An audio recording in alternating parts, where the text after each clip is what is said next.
प्रधानमंत्री मोदी पहुंचे थे यूएई, 4 घंटे का विजिट था, बस 4 घंटे, लेकिन वो जो काम करके आए हैं उससे भारत को बहुत ज्यादा फायदा हुआ है। Energy is what drives the economy. बिना एनर्जी के आप कुछ कर नहीं सकते हैं। हमारा जो डील है यूएई के साथ, उसमें ये सब नहीं है कि तुम्हारे ऊपर हमला तो मतलब हमारे ऊपर हमला ना। हमारे 3 पॉइंट है और वो तीनों पॉइंट मैं बता देना चाहता हूं क्योंकि लोगों को इस मामले में कोई भी डाउट नहीं होना चाहिए। मैन्युफैक्चरिंग भारत की, रिपेयर भारत की, भारतीय साइंटिस्ट, भारतीय इंजीनियर, भारतीय डॉकयार्ड वर्कर्स, शिप वर्कर्स, जो भी होते हैं इसमें पूरा इकोसिस्टम वो इंडिया में बनेगा।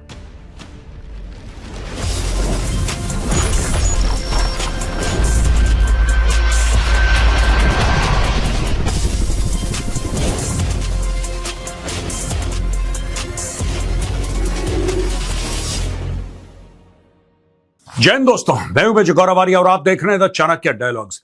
प्रधानमंत्री मोदी पहुंचे थे यूएई, 4 घंटे का विजिट था, बस 4 घंटे, लेकिन 4 घंटे में भारत के लिए वो क्या लेकर आए। यहां पे कई लोगों ने तनकीद करी, क्रिटिसाइज करा कि साहब हमें तो बोल दिया मोदी जी ने कि तुम विदेश नहीं जाओगे और खुद विदेश पहुंच गए। भाई जो काम करके आए हैं ना, वो जो काम करके आए हैं उससे भारत को बहुत ज्यादा फायदा हुआ है। मैं आपको बताऊंगा वो क्या क्या करके आए हैं, कौन कौन सी कमिटमेंट्स लेकर आए हैं एनर्जी सिक्योरिटी को खास तौर से लेके। लेकिन जब मोदी जी गए वहां पे तो उनका जो जहाज है, जिसको एयर इंडिया 1 कहते हैं, जो प्रधानमंत्री का जहाज है, उसको एस्कॉर्ट करा है यूएई के F-16 फाइटर्स ने। तो दोस्तों वहां पे मोदी जी जब लैंड करते हैं तो वहां पे यूएई के प्रेसिडेंट उनको पर्सनली रिसीव करते हैं। बहुत बड़ा ऑनर है। This is going beyond protocol and this is reserve for people who are extremely close friends, या दो देश जिनके बीच में बहुत दोस्ताना ताल्लुकात हैं। आप कुछ उनको बताना चाहते हैं कि साहब हम आपकी इतनी इज्जत करते हैं कि हम पर्सनली आए आपको रिसीव करने, वरना कोई मंत्री भी आ जाता, कोई सीनियर मिनिस्टर आ जाता रिसीव करने के लिए, लेकिन वो खुद आए। PM Modi UAE visit highlights impact of West Asia conflict being felt globally, PM tells UAE President. Prime Minister Narendra Modi, who arrived at the UAE on Friday, held talks with President Sheikh Mohammed bin Zayed Al Nahyan and condemned the attacks on the country amid the West Asia war. India is ready to extend all possible support to bring peace, PM Modi said. अच्छा, यहां पे भारत कई बार condemn कर चुका है कि यार आप यूएई के ऊपर हमला क्यों कर रहे हो, ईरान को। लेकिन जब ईरान के ऊपर हमला हुआ था भारत ने उसको भी कंडेम किया था। भारत ने उसको भी कंडेम किया था। So I think we are being pretty even handed. जो सच है वो सच है, वो करना भी चाहिए। तो भारत ने बोला कि साहब आपके ऊपर हमला हो रहा है, हम इसको बहुत we very strongly condemn what is happening. अच्छा, एक और चीज दोस्तों मैं आपको थोड़ा सा पहले ले जाना चाहता हूं इसमें। सर्गेई लेवरोव हैं, who is the foreign minister of Russia, वो यहां पे ब्रिक्स के लिए आ रखे हैं और उन्होंने भी एक बात बोली कि नहीं साहब, अगर ऐसा नेगोशिएशन करना है, पीस का कुछ मध्यस्थता करनी है, मीडिएशन करना है, तो हमें ऐसा लगता है कि भारत एक ऐसा देश है जो कि यह काम भली भांति कर सकता है, अच्छी तरीके से कर सकता है, ये उन्होंने बोला। He said that India is one country that can do it. मैं फिर कहता हूं क्योंकि यहां पे बात हुई ना कि ready to extend all possible support. मुझे लगता नहीं है कि भारत को ना इन चीजों में पड़ना चाहिए। भारत सिर्फ इतना कह दे कि साहब ठीक है, कोई हमारे लायक मदद होगी जरूर बताइएगा, we are there for you 24/7। आप कभी भी बोलेंगे हम पूरी मदद करने को तैयार हैं। लेकिन ये जो मध्यस्थता वाला मामला है दोस्तों, ये बहुत ज्यादा पेचीदा है। ये बहुत ज्यादा पेचीदा है। आज की तारीख में डोनाल्ड ट्रंप क्या बोल रहा है, मैं आपको एक बैकग्राउंड बताना बहुत जरूरी है। डोनाल्ड ट्रंप कह रहा है कि नहीं, मैंने सीज फायर क्यों करवाया, क्योंकि पाकिस्तान ने रिक्वेस्ट करा इसलिए मैंने सीज फायर कर दिया। आपको भी पता है झूठ है, आपको भी पता है झूठ है। ये बेसिकली आसिम मुनीर के सर पे ठीकरा फोड़ने वाला है। मैं आज आपको बता दूं, वेल इन एडवांस आप वीडियो सेव कर लेना। अगर मरता क्या ना करता डोनाल्ड ट्रंप, फंसता है, उसकी बेइज्जती होती, कहता पाकिस्तानियों ने मुझे मिसलीड किया था। और ये जितना पाकिस्तानी ये भंगड़े शगड़े डाल रहे हैं ना, ये ढोल ताशे बजा रहे हैं कि अरे हमने तो बहुत डिप्लोमेसी में मार्का मार दिया, ये बेइज्जत होंगे सबसे बड़े इस पूरे मामले में, जो बार बार डोनाल्ड ट्रंप कह रहा है। अब डोनाल्ड ट्रंप ये कहता है कि साहब ये जो सीज फायर था वो तो पाकिस्तान ने रिक्वेस्ट किया इसलिए मैंने कर दिया। पाकिस्तान के कहने पे तुमने सीज फायर करवा दिया। Is this what you want to tell the world? Pakistanis बड़े खुश हो रहे हैं, they don't realise this is an ambush. यही बंदा डोनाल्ड ट्रंप कल बोलेगा कि ये पाकिस्तानी नालायक थे, इन्होंने झूठ बोला मुझसे, मुझे मिसलीड किया। ये बहुत बड़ा विक्टिम कार्ड खेल देगा और पाकिस्तान फंस जाएगा। इसलिए मैं कह रहा हूं ये मामला इतना पेचीदा है, भारत दूर से आशीर्वाद दे, भारत दूर से सपोर्ट दे, भारत बीच में ना पड़े। मध्यस्थता करने वाला है बहुत, ये खाई है, ये दलदल है ये। The two countries also signed key pacts over strategic defense cooperation, petroleum reserves, and supply of LPG. Energy security is likely to be a central theme for the discussions as India monitors rising instability in the Gulf region amid concerns over oil supplies and maritime trade routes. Mr. Modi reached the UAE, making the beginning of a 5-nation visit that will also include the Netherlands, Sweden, Norway, and Italy. He was welcomed by the president and also received a guard of honor after arrival. तो वहां पे उनको एक protocol दिया गया which is reserve for very very close friends. PM Modi's visit to the UAE. लोग कह रहे हैं क्यों गए, क्या गए, इसलिए गए. यह मैं आपको बताऊंगा कि हमने हासिल क्या किया है. Number 1 outcome, strategic collaboration agreement between Indian strategic petroleum reserves limited and Abu Dhabi national oil company. तो इनके बीच में between both of them एक स्ट्रेटेजिक कोलैबोरेशन अग्रीमेंट साइन हो गई है. और इसका मतलब यह है कि एनर्जी सिक्योरिटी, लगातार भारत में तेल और गैस आएगी, ये एक चीज है. दूसरी, enhances India strategic petroleum reserves. जो हमारे स्ट्रेटेजिक पेट्रोलियम रिजर्व्स हैं 70-80 दिन के, भारत उसको अब बढ़ाने की कोशिश करेगा. This is what India will seek to do. India इसको करीब 100-200 जितना भी होगा, I don't know, this is all guess work on my part, but Bharat ऐसा रखेगा स्ट्रेटेजिक पेट्रोलियम रिजर्व्स. और ये हेल्प इसमें करेगा अबू धाबी, इसमें हेल्प करेगा UAE. Potential collaboration in liquid natural gas and liquid petroleum gas storage facilities in India. तो LNG और एलपीजी की भी स्टोरेज फैसिलिटीज भारत में बनाई जाएंगी. ये पहला आउटकम है. This is outcome number 1. ये आउटकम नंबर 1 है दोस्तों. अब हम आते हैं आउटकम नंबर 2, यानी कि ये पहला हमने हासिल करा. दूसरा, strategic collaboration on supply of liquefied petroleum gas LPG. इसके ऊपर एक डील हो गई है. इसका मतलब हमारी energy security, long term supply of LPG and economic stability and long term strategic energy partnership. क्योंकि भारत दुनिया का सबसे तेजी से तरक्की करने वाला, बढ़ने वाला देश है. Fastest growing GDP in the world, more than America, more than China, more than Japan, more than Germany, more than any other country. लेकिन इस ग्रोथ को लगातार ऑयल चाहिए, गैस चाहिए, ये चाहिए. Energy is what drives the economy. बिना energy के आप कुछ कर नहीं सकते हैं. तो भारत ने बोला कि ये भारत ने गारंटीज ले ली हैं. ये काम हमारा हो गया है. और तीसरा आउटकम दोस्तों जो है, framework for the strategic defence partnership. अब डिफेंस पार्टनरशिप क्या है, इसमें भी बहुत गंद मचाने की कोशिश करी पाकिस्तानियों. जब हम पाकिस्तानियों से ये पूछते हैं कि यार तुम्हारी तो अग्रीमेंट थी सऊदी अरब से, जब सऊदी अरब के ऊपर हमला हुआ तो तुम लोगों ने क्या किया, तो पाकिस्तानी मुड़ के ये बोलते हैं कि आप लोगों की भी तो अग्रीमेंट थी यूएई के साथ, आपने क्या किया. मैं पाकिस्तानियों को एक बात बताना चाहता हूं, आपकी म्यूचुअल डिफेंस अग्रीमेंट है और ये ख्वाजा आसिफ का बयान है, ऑन रिकॉर्ड आप जाके चेक कर सकते हैं. म्यूचुअल डिफेंस अग्रीमेंट का ये मतलब है कि साहब देखिए, साफ सीधी बात है, पाकिस्तान पे हमला मतलब सऊदी पे हमला, सऊदी पे हमला मतलब पाकिस्तान पे हमला. हमारा जो डील है यूएई के साथ, उसमें यह सब नहीं है कि तुम्हारे ऊपर हमला तो मतलब हमारे ऊपर हमला ना. हमारे 3 पॉइंट है और वो तीनों पॉइंट मैं बता देना चाहता हूं क्योंकि लोगों को इस मामले में कोई भी डाउट नहीं होना चाहिए. डिफेंस इंडस्ट्रियल कोलैबोरेशन, पहला ये है डिफेंस इंडस्ट्रियल कोलैबोरेशन, यानी कि किस तरीके से हम वेपन्स बनाएंगे, उसके ऊपर हमारा कोलैबोरेशन है. Number 1. Number 2, boost innovation and sharing of technology. हमारे पास कोई टेक्नोलॉजी होगी, हम यूएई के साथ शेयर करेंगे, उनके पास टेक्नोलॉजी होगी, हमारे साथ शेयर करेंगे. तीसरी चीज, strengthens national and regional security. हमें किस तरीके से नेशनल और रीजनल सिक्योरिटी बढ़ानी है. इसमें दोस्तों एक बात है जो नहीं कही गई है, आप मान के चलिए, अ lot of it will be intelligence sharing. A lot of it will be intelligence sharing. किस तरीके से हम लोग इंटेलिजेंस शेयर करते हैं, किस तरीके से जॉइंट एक्सरसाइज करते हैं, किस तरीके से काउंटर टेररिज्म और एंटी टेरर एफर्ट में हम दोनों पार्टनर करते हैं, यूएई और इंडिया. इसमें ये सारी की सारी चीजें शामिल होंगी. अब यहां पे PM Modi's official visit to the UAE. Outcome 4, agreement on setting up ship repair cluster at Vadinar. यानी कि वाडीनार एक जगह है गुजरात में, वहां पे शिप रिपेयर क्लस्टर बनेगा. Shipping, port and coastal infrastructure and make in India, ये दोनों चीजें इंपैक्ट होंगी. यानी कि भारत में होगा ये.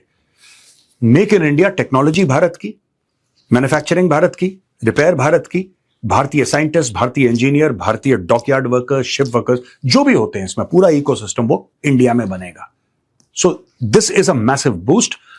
Outcome number 5, arrangement on skill development and ship repair. What it means is Indian maritime workforce, इसकी capability बढ़ेगी Indian maritime workforce की. Number 2, skilled shipbuilding and ship repair professionals. And number 3, skill India mission. यानी कि नए नए लोगों को नई नई स्किल सिखाएंगे. शिप्स पे काम कैसे करना है, शिप को रिपेयर कैसे करना है. जब शिप्स आते हैं कुछ महीनों के बाद या कुछ सालों के बाद ships come, they have to be repaired, there is comprehensive repair. Bharat को उसका एक हब बनाना है. Outcome number 6, agreement for setting up 8 exaflop supercomputer cluster in partnership between CDAC India and G42 UAE. What it means, advance setting up supercomputer cluster. Supercomputer cluster लगाना है, यहां पे AI mission India को boost करना है. ये 6 चीजें हो गई. आउटकम नंबर 6 है ये. और दोस्तों ये है आउटकम नंबर 7. टोटल 7 आउटकम्स थे, right? 7 outcomes. This is outcome number 7. Investment commitment from UAE to India. $5 अरब की इन्वेस्टमेंट है. Stronger markets and more jobs. India's development and growth story underscores UAE's sustained commitment. तो ये 7 चीजें. 4 घंटे रहे Modi ji UAE में, सिर्फ 4 घंटे, और 4 घंटे के अंदर वो 7 कमिटमेंट्स लेकर आए हैं. Energy defense ties get boost as Modi meets UAE president. India and the UAE sought to boost their energy, defense, shipping and technology ties, signing 6 MOUs and announcing investment worth $5 billion from the Arab nation into India. Modi reiterated India's strong condemnation of the attacks on the UAE without naming Iran. As he said, it's unacceptable the way the Gulf state was targeted. India stands with UAE shoulder to shoulder under all circumstances and will continue to do so in the future too. Another important development was the signing of an MOU for the creation of a ship repair cluster. ये जो मैं आपको बता चुका हूं, ये सारी की सारी चीजें. और जो $5 अरब का मामला है, infrastructure projects as well in RBL bank and Sammaan Capital. तो ये हुआ है. और ये दोस्तों हमने लिया है द टाइम्स ऑफ इंडिया से. यहां पे PM Modi Netherlands visit live updates. PM Modi lands in Amsterdam for second leg of 5-nation tour to meet Dutch PM Jetten. तो यहां पे पीएम मोदी साहब ये कहते हैं कि भाई मैं एम्स्टरडैम पहुंच गया हूं और यहां पे it offers opportunity to deepen relations in areas like semiconductors, water, clean energy and more. हर एक देश में किसी कारण के लिए जा रहे हैं प्रधानमंत्री Modi. There is some reason. आपने टेक अवेज क्या थे? 7 टेक अवेज हमने आपको डिस्कस करे थे, हमने आपके साथ अभी. We told you 7 takeaways UAE में. उसमें डिफेंस से लेकर एनर्जी से लेकर एलपीजी, एलएनजी से लेकर दुनिया भर की चीजें, शिप रिपेयर, डिफेंस, एवरीथिंग, वो हुआ. अब यहां पे जो गए हैं उसका क्या कारण है? Will be holding talks with Prime Minister Rob Jetten and will be calling on their Majesties King Willem Alexander and Queen Maxima. I also look forward to addressing the community program on the morning of the 16th. अब यहां पे आए, इनको receive किया गया. And एजेंडे में क्या है? जैसे जैसे मोदी जी जाएंगे हम और देशों का आपको एजेंडा भी बताएंगे. During the 2-day visit PM Modi will hold talks with Dutch counterpart. ये हम बोल चुके हैं. According to the ministry of foreign affairs, PM Modi will also meet with Dutch business leaders. MEA spokesperson Randeep Jaiswal said that the visit will provide an opportunity to strengthen the multifaceted partnership between the two countries. The visit will provide an opportunity to further strengthen the multifaceted India-Netherlands partnership and engage with the largest Indian diaspora on mainland Europe. India and the Netherlands have deepened ties in recent years beyond trade and investment, with growing cooperation in key sectors such as water management, agriculture and healthcare. So ये 3 बड़े मुद्दे हैं दोस्तों. 3 नहीं, मुद्दे तो ज्यादा हैं, लेकिन मैं आपको बता रहा हूं. जैसे फॉर एग्जांपल वाटर मैनेजमेंट. अब भारत में 1.4 अरब लोग रहते हैं, यानी कि 140 करोड़ की आबादी है जो कि बढ़ रही है. और वाटर मैनेजमेंट हमारे लिए बहुत क्रूशियल है, बहुत क्रिटिकल है. Where do we get clean drinking water? And whatever we have, how can we manage it better? तो जहां से भी हम सीख सकते हैं, अगर हम नेदरलैंड से सीख सकते हैं तो why not? We should go and learn from wherever. हमारे लोगों का भला होना चाहिए, भारतवासियों का भला होना चाहिए, फिर हम कहीं से भी सीखें. वाटर मैनेजमेंट, एग्रीकल्चर बहुत इंपॉर्टेंट है. खास तौर से यहां पे डेयरी फार्मिंग और पोल्ट्री, ये सब बहुत ज्यादा है नेदरलैंड में, और बहुत, जिसको कहते हैं, they use a lot of high technology for that. And also health care. जब आप 1.4 अरब लोगों की हेल्थ केयर का अगर आपको फिक्र है और आपको पता है कि आपको उनको अच्छी हेल्थ केयर देनी है, then you pick up best practices. The Netherlands is amongst India's top trade partners in Europe, with bilateral trade reaching $27.8 billion. in 2024-25 and is also India's fourth largest foreign investor with cumulative FDI of $55.6 billion. तो अब आपको पता लग गया होगा ये Netherlands की एक बात है, यूएई की एक बात है, मोदी जी क्यों गए। मुझे ऐसा लगता है दोस्तों कि ये जो पाइपलाइन की बातें कर रहे हैं, भारत कर रहा है ना, 40-45 हजार करोड़ खर्च करेगा और सऊदी अरब के थ्रू और यूएई के थ्रू, एक ओमान के थ्रू पाइपलाइन आएगी और पूरा गुजरात तक। ये बहुत जरूरी है और ये इसलिए जरूरी है, और प्रधानमंत्री मोदी जी यूएई गए इसलिए भी जरूरी है क्योंकि at the end of the day एक बार हॉर्मुज ब्लॉक हो गया और ईरान को पता लग गया कि कितनी बड़ी ताकत है ईरान के हाथ में। देखिए ईरान की जो सत्ता है, जो तख्त है ईरान का, वो तो पलटा नहीं। एक खमेनी गया, दूसरा खमेनी आ गया, यानी कि structure remains the same. Iran में कुछ बदला नहीं है ज्यादा। हाँ, डिस्ट्रक्शन बहुत हो गया, बिल्डिंगें टूट गई, लोग मर गए, लेकिन जो पॉलिटिकल स्ट्रक्चर है ईरान का वो तो सेम है। आज की तारीख में भी वो स्ट्रक्चर जो है वो इजराइल को दुश्मन मानता है, अमेरिका को दुश्मन मानता है। उसने सबको मिसाइलें मार रखी हैं, आसपास जितने भी मुसलमान देश हैं जिनके पास तेल है, सबके ऊपर उसने मिसाइल्स मार रखी हैं। तो भाई भारत के लिए ये मामला बड़ा सेंसिटिव हो जाता है। We must insulate ourselves from such problems. आज की तारीख में अगर ईरान को यह पता है कि वो स्ट्रेट ऑफ हॉर्मुज बंद कर देगा, जैसे आज की तारीख में कर रखा है उसने, तो दुनिया परेशान हो जाएगी और लोग फिर उसकी बातें सुनेंगे। कल अगर कुछ और होता है दोस्तों, कल अगर कुछ भी होता है, जरूरी नहीं है कि अमेरिका और इजराइल अटैक करें, कुछ भी हो गया, ईरान की खटपट हो गई किसी से, ईरानियों ने बोला बंद करो यार जरा स्ट्रेट ऑफ हॉर्मुज, फिर आप क्या करेंगे? ये तो मनमर्जी हो गई ना, फिर बंद करो स्ट्रेट ऑफ हॉर्मुज, ये फिर बंद हो जाएगा। आपने सैंक्शंस लगाए ईरान के ऊपर, बंद करो स्ट्रेट ऑफ हॉर्मुज, जब तक सैंक्शन नहीं हटाओगे स्ट्रेट ऑफ हॉर्मुज बंद रहेगा। यानी कि ईरान कुछ भी करेगा। This is like a nuclear weapon in Iran hands, the straight of Hormuz. ये एक न्यूक्लियर वेपन है और ये न्यूक्लियर वेपन इस तरीके से है कि ईरान कुछ भी करे, राइट? ईरान कुछ भी करे, आप ईरान को कुछ नहीं कर सकते। ईरान किसी भी देश के ऊपर, कतर के ऊपर बम मारे, रास लफान को फूंक दे पूरा, आप ईरान के ऊपर कुछ नहीं कर सकते। आपने करा, वो स्ट्रेट ऑफ हॉर्मुज बंद कर देंगे। इसके लिए भारत को सोचना पड़ेगा कि can you actually, is your energy policy dependent on the whims and fancies of the Iranian regime, और you want to do something else about it? So I think India has decided to do something else about it. तो ये जो visit है ना, वही something else के बारे में थी। और भी मोदी जी 2-3 देशों में और जा रहे हैं। जैसे जैसे जाएंगे, जैसे जैसे पता लगेगा, हम आपके सामने लेटेस्ट खबर लेकर आएंगे। वीडियो देखने के लिए बहुत बहुत धन्यवाद दोस्तों। ये वीडियो अगर पसंद आए तो वीडियो को लाइक कीजिए, हमारे चैनल को सब्सक्राइब कीजिए, बेल आइकन दबाना बिल्कुल मत भूलिएगा। जय हिंद, वंदे मातरम, भारत माता की जय।